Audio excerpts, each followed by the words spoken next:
Hi everyone, welcome to our YouTube channel. जैसे हमने 6th class की हिस्ट्री की एनसीईआरटी बुक शुरू कर रखी है, उसके पहले 3 चैप्टर जो हैं वो हमारे कंप्लीट हो चुके हैं। आज हम 4th चैप्टर की बात करेंगे, जिसका नेम क्या है, आरंभिक नगर।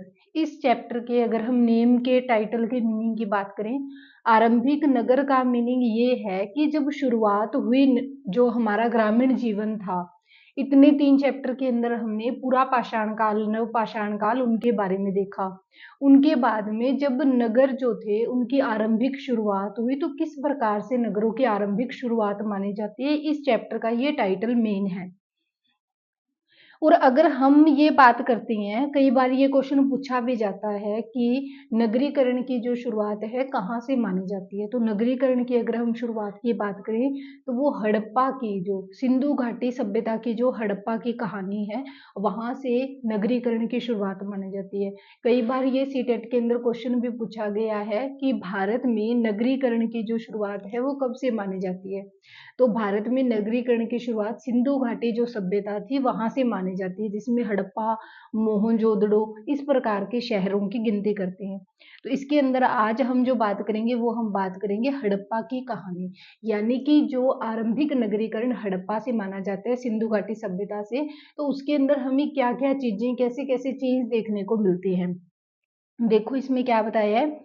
एक तो ये याद रखना कि ये, हाँ, यहाँ से भी सीटेट के अंदर मैक्सिमम टाइम क्वेश्चन पूछा गया है। ये याद रखना कि ये कहानी कब की है, तो ये कहानी मैक्सिमम 150 साल पुरानी है। 150 साल पहले जब पंजाब में पहली बार रेलवे लाइनें बिछाई जा रही थी, तो इस काम में जुटे इंजीनियरों को अचानक हड़प्पा पुरास्थल मिले। यानी कि जब वो पंजाब के अंदर रेलवे लाइन बिछाने का काम कर रहे थे, तो उस दौरान उन्हें हड़प्पा सभ्यता के कुछ अवशेष देखने को मिले, जो आधुनिक पाकिस्तान में है। उन्होंने सोचा कि यह एक ऐसा खंडर है जहां से अच्छी ईंटें मिल सकती है। यह सोचकर वे हड़प्पा के खंडरों से हजारों ईंटें उखाड़ के ले गए, जिससे उन्होंने रेलवे लाइन बिछाई। इससे कई इमारतें पूरी तरह से नष्ट हो गई थी। यानी उन्होंने सिर्फ ये सोचा कि यहाँ से हमें अच्छी ईंटें मिलेंगी।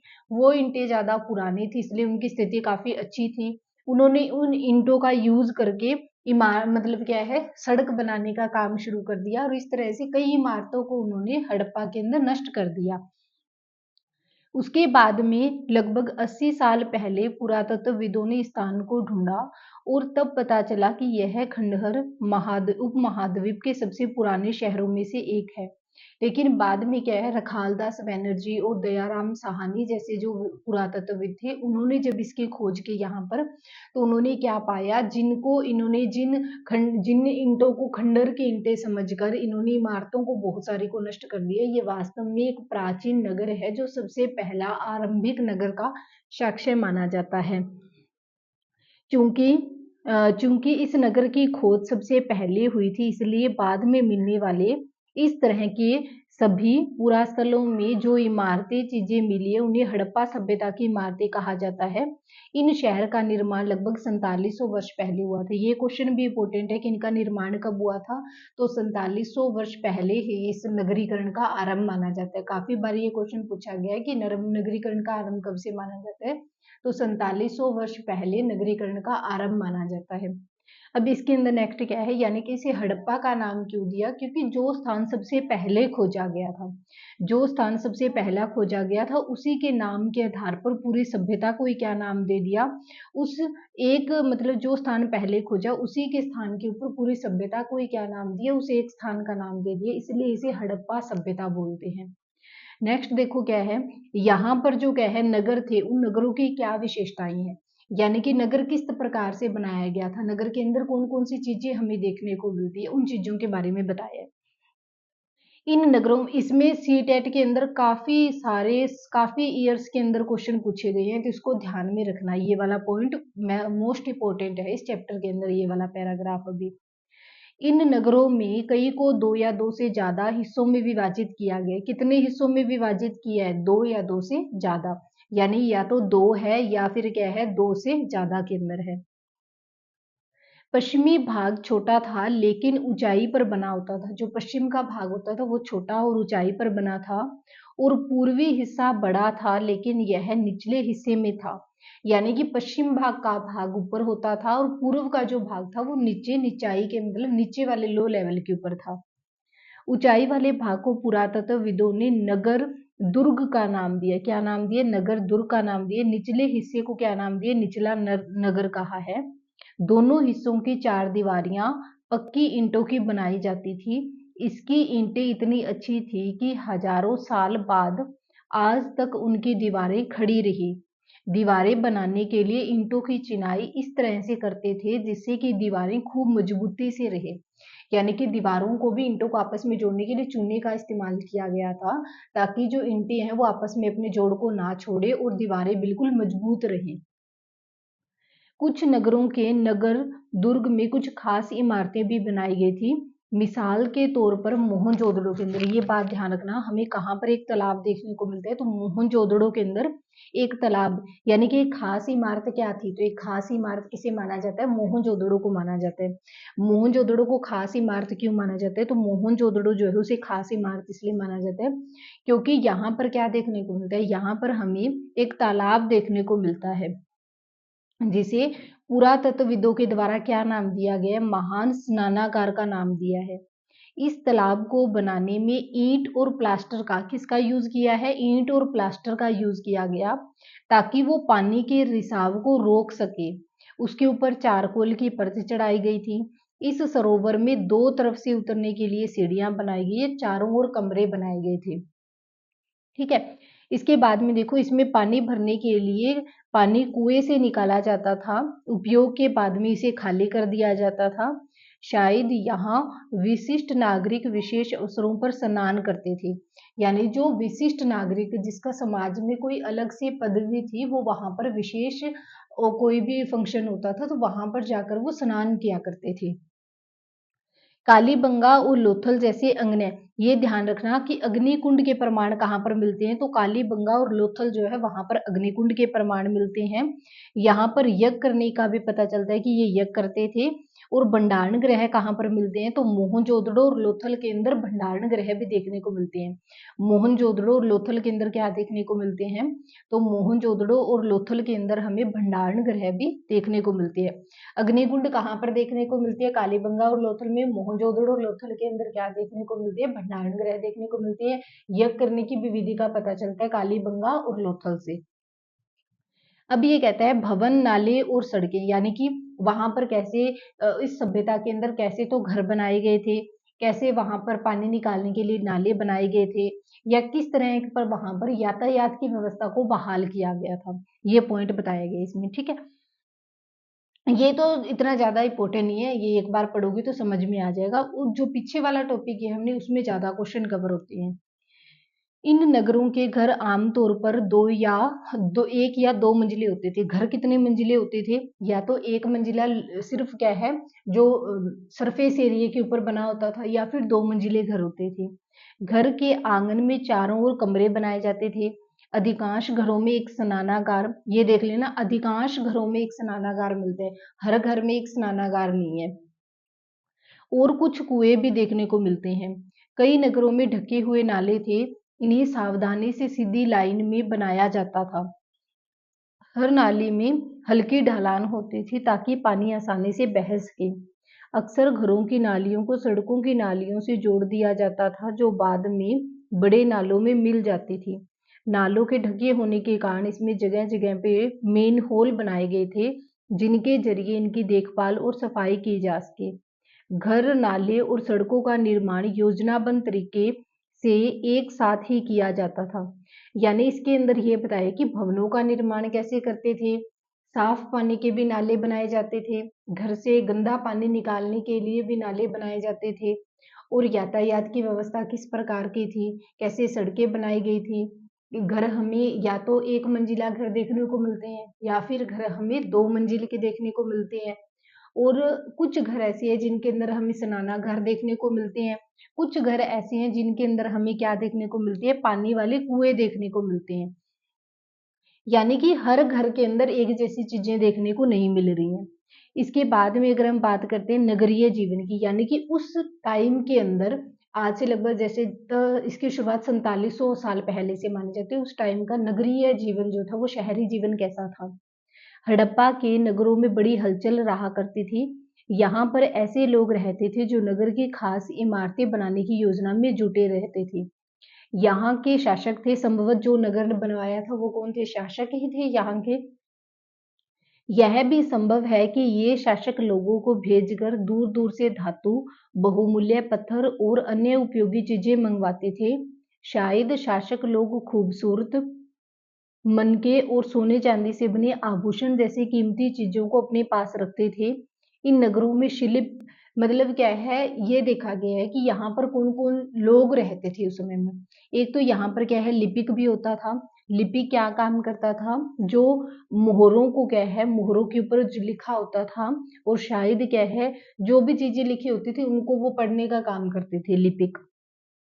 इसके अलावा नगरों में शिल्पकार, नगरों के अंदर क्या है, शिल्पकार होते थे। शिल्पकार ये नहीं है हमारे पास में कोई भी साक्ष्य कि शिल्पकार स्त्री होती थी या फिर शिल्पकार पुरुष होता था। ये बताया गया स्त्री पुरुष शिल्पकार थे, जो अपने घरों या किसी उद्योग स्थल पर एक तरह की चीजों को बनाते थे। लोग लंबी यात्राएं भी करते थे और वहां से उपयोगी वस्तुएं लाते थे। साथ ही लाते थे सिंदूर देशों की किस्से कहानियां। मिट्टी से बने कई खिलौने भी मिले हैं जिनसे बच्चे खेला करते थे। यानी कि मिट्टी के बने हुए, जैसे ये दिखा रखे ना, ये मिट्टी के खिलौने हैं जिससे बच्चे खेला करते थे। ये पानी का मेन होल है और ये दीवारें बनाई गई, किस प्रकार से दीवारें बनती थी। ठीक है, इसके बाद में अगर हम नेक्स्ट बात करें, इसके अंदर क्या बताएगा, कितना चैप्टर हो रह गया हमारा। बाकी जो चैप्टर है वो हम कल करेंगे। हाफ चैप्टर तो हमारा हो चुका है, बाकी जो चैप्टर है वो हम कल कर लेते हैं, या एक टॉपिक और करवा देती हूँ, उसके बाद में कल टॉपिक कर लेंगे हम। ये नगर, ये करवा देती हूँ, बाकी कल कर लेंगे। अब इसमें देखो, नगर और नए शिल्प, यानी कि नगर बन चुके थे, नगरों के बारे में तो हमने देखा कैसे शुरू हुए थे। अब नए शिल्प, यानी कि वहां पर नया, नगरों के अंदर नए नए काम करने वाले भी जो लोग थे उनका डेवलपमेंट भी देखने को मिला हमें। आओ अब कुछ ऐसी चीजों के बारे में अध्ययन करें जो हड़प्पा के नगरों से प्राप्त हुई। पुरातत्वविदों को जो चीजें वहां पर मिली उसमें अधिकतर पत्थर, शंख, तांबे, कांसे, सोने और चांदी जैसी धातुएं बनाई गई थी। ये ध्यान में रखना, पुरातत्वविद जो थे उनको वहां पर किस प्रकार की चीजें मिली हैं, तो उन्हें वहां पर पत्थर की, शंख, तांबे, कांसे, सोने और चांदी जैसी धातुएं मिली हैं मेन। तांबे और कांसे से औजार, हथियार, गहने और बर्तन बनाए जाते थे। और सोने और चांदी, यानी कि तांबे का यूज किस में करते थे, सोने और चांदी का यूज किस में करते थे, ये ध्यान में रख लेना। यहाँ मिली सबसे आकर्षक वस्तुओं में मन के बाट और फलक है। सबसे महत्वपूर्ण चीज क्या है, मन के बाट और फलक है। हड़प्पा सभ्यता के लोग पत्थर से क्या बनाते थे, मोहरे बनाया करते थे। मोहर कैसी होती थी, आयताकार होती थी, जिनके ऊपर जानवरों के चित्र होते थे।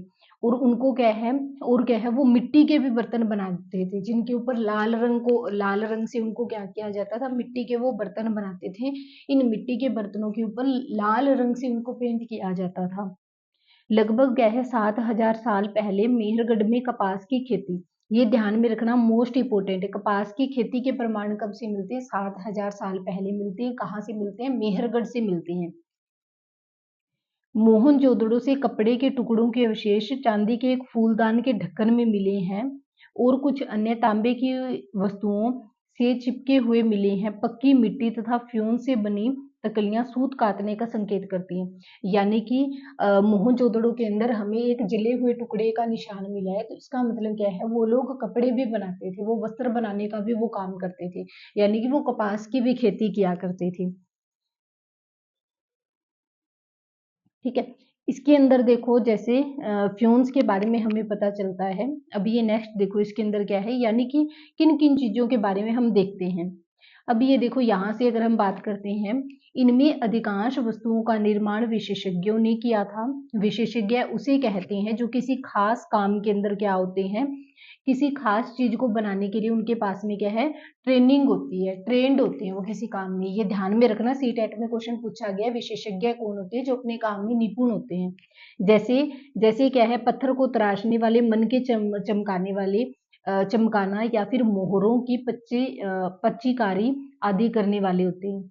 मूर्ति का चेहरा कितने आकर्षक ढंग से बनाया गया है। जो अभी हमें पिछले पार्ट में देखा है ना, एक मूर्ति बनाई गई है और उसकी दाढ़ी कितनी अच्छी तरह से दर्शाई गई है, यह किसी विशेष मूर्तिकार का ही काम है।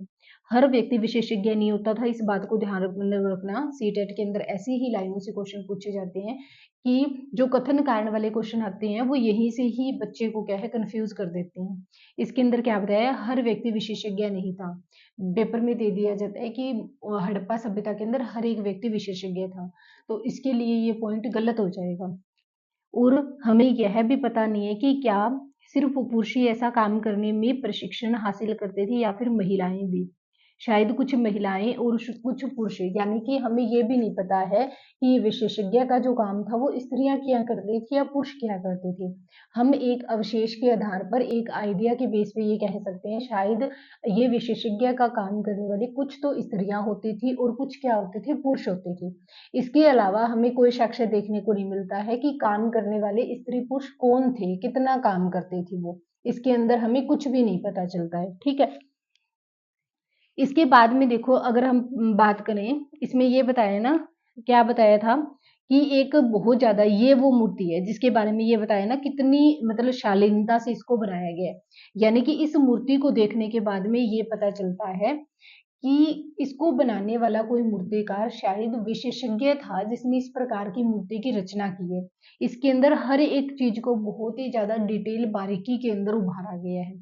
इस मूर्ति के बारे में बात की गई है वो। और ये यहाँ पर क्या है, गहने बनाए जाते थे, इस प्रकार के गहने बनाए जाते थे, ठीक है। किससे, जो भी सोने चांदी मनके वगैरह होते थे उनके पास में, उन मनकों का और गहनों का यूज इसके अंदर किया जाता था। इस प्रकार के गहने बनाए जाते थे।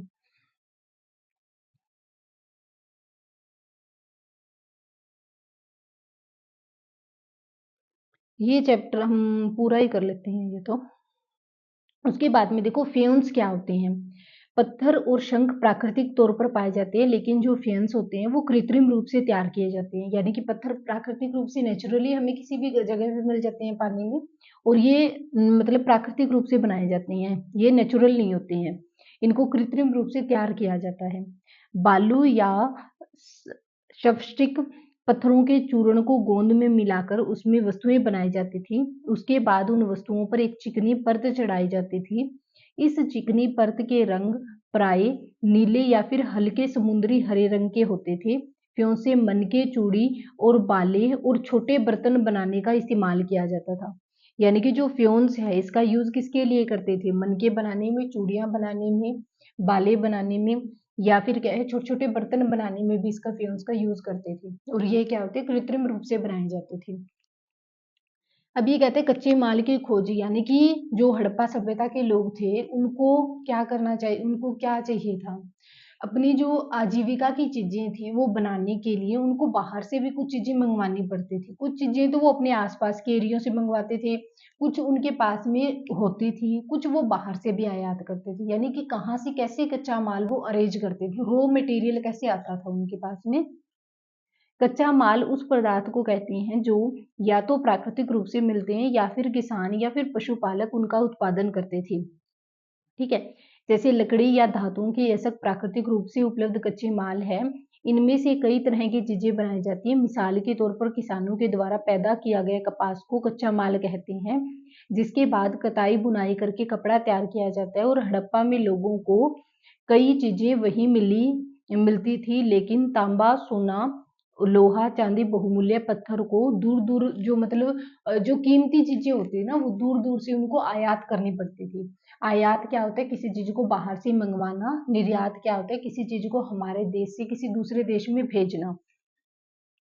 हड़प्पा के लोग तांबे का आयात करते थे, आज के राजस्थान से करते थे। हड़प्पा के लोग तांबा कहाँ से मंगवाते थे, आज के राजस्थान से। ज्योग्राफी के अंदर भी ये क्वेश्चन आता है कि जो भारत के अंदर तांबे के जो ज्यादातर निक्षेप है वो कहाँ पर देखने को मिलते हैं, तो वो राजस्थान का जो खेजड़ी नाम का एक स्थान है वहां पर, खेतड़ी नाम का स्थान है राजस्थान के अंदर। क्या है, तो राजस्थान के अंदर क्या है, खेतड़ी,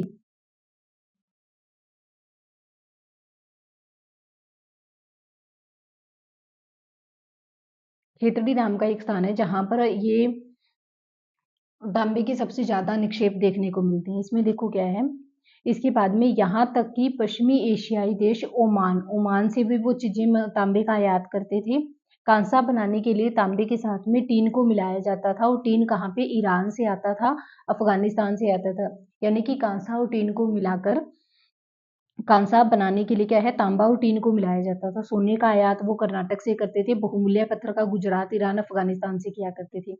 यानी कि जो ये हड़प्पा के लोग थे, जो चीजें इनके पास में नहीं थी, उन चीजों को बाहर से वो इंपोर्ट कर लेते थे। जैसे बच्चों के लिए खेलने के लिए बैलगाड़ी बनाई गई है, ये क्या है, लकड़ी का हल बनाया गया है।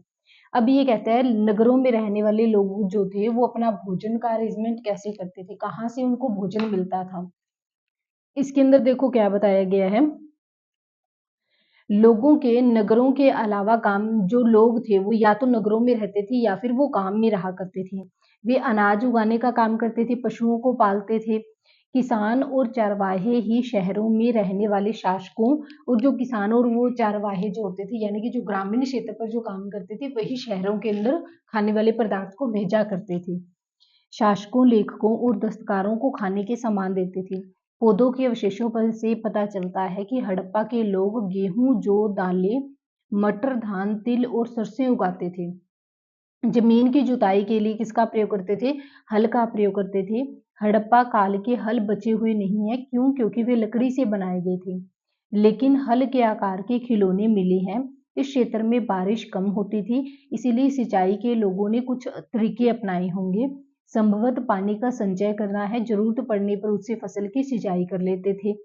यानी कि पानी भी कम होती थी, ज्यादा जोग्राफिकल कंडीशन उनके पक्ष में नहीं थी। हड़प्पा के लोग गायें, भैंस, भेड़ और बकरियां पालते थे।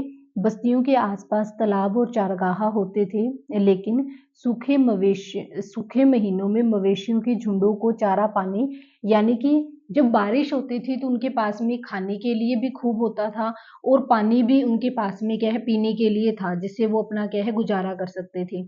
लेकिन अगर हम बात करते हैं धीरे धीरे, जब क्या है, बारिश का मौसम नहीं होता था ना, बारिश का मौसम न होने के कारण उनको कई प्रकार की समस्याओं का सामना करना पड़ता था। पानी की तलाश में काफी लंबी लंबी यात्राएं करनी पड़ती थी।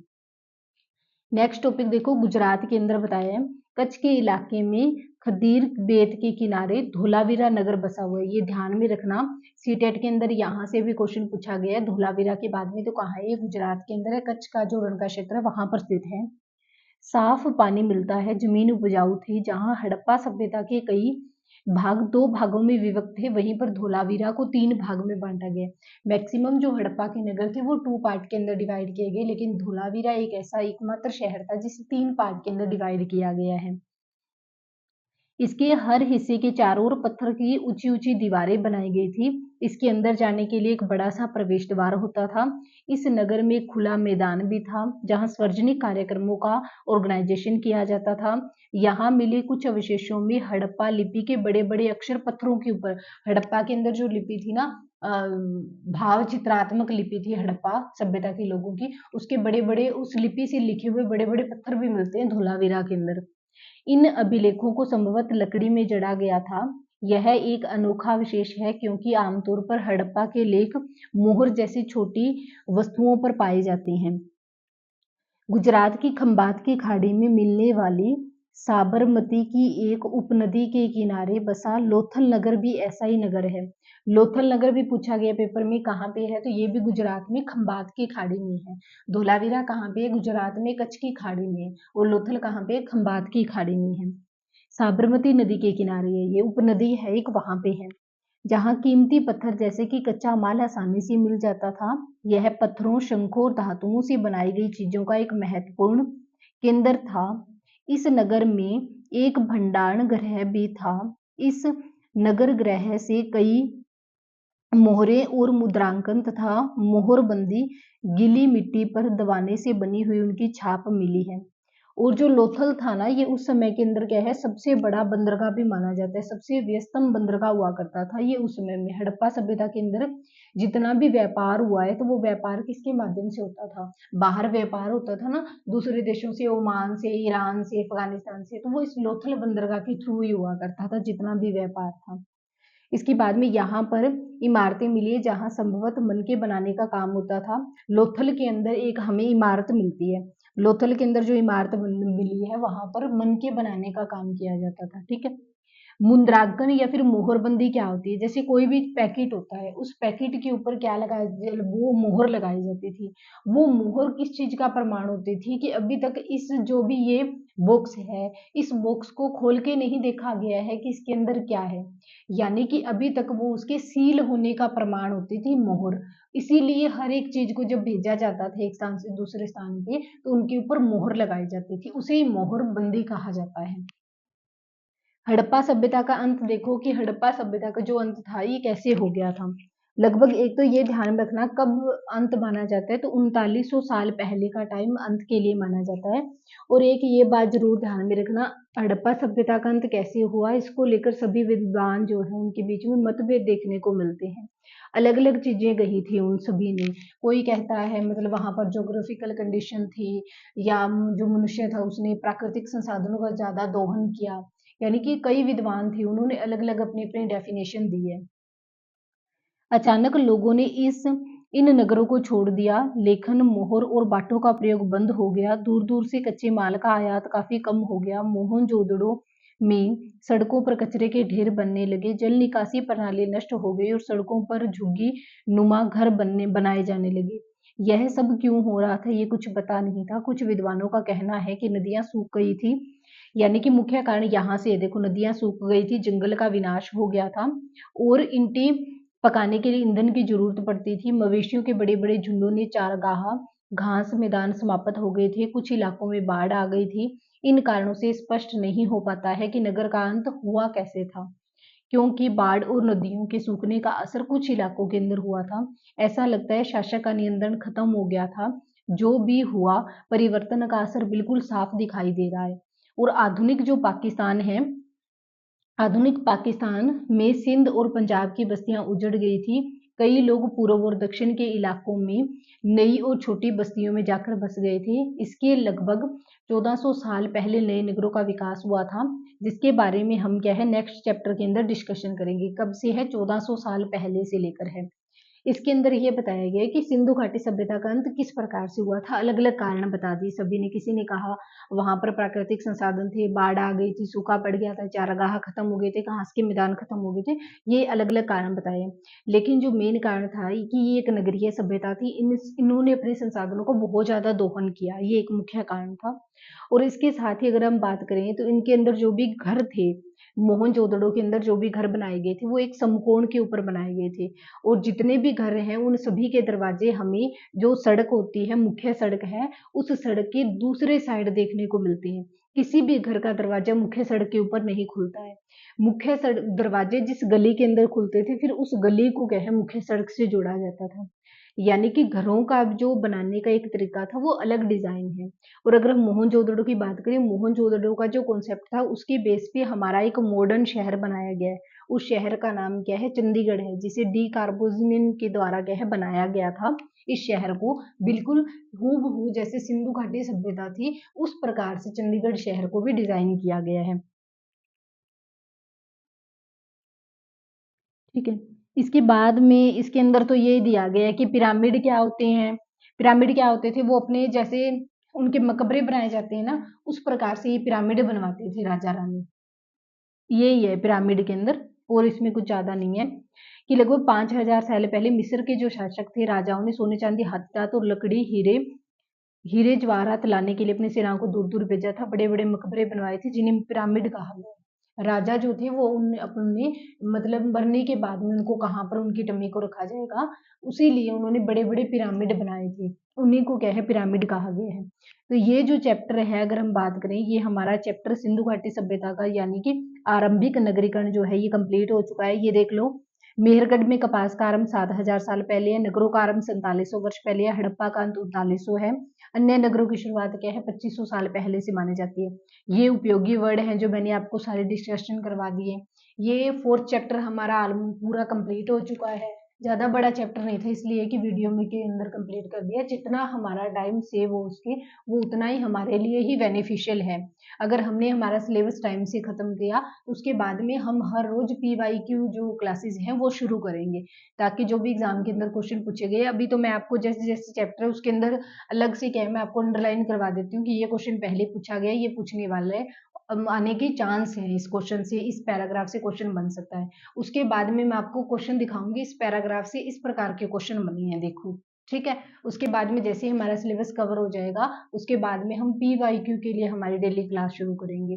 तब तक बने रहिए हमारे चैनल के ऊपर, ज़्यादा से ज़्यादा जाइए और चैनल को विजिट करें, लाइक करें, शेयर करें और ज़्यादा से ज़्यादा सब्सक्राइब करने की कोशिश करें। बेल आइकन को भी प्रेस करें, ताकि जब भी कोई नई क्लास अपलोड की जाएगी आपको सबसे पहले नोटिफिकेशन मिलेगा। Okay, thank you.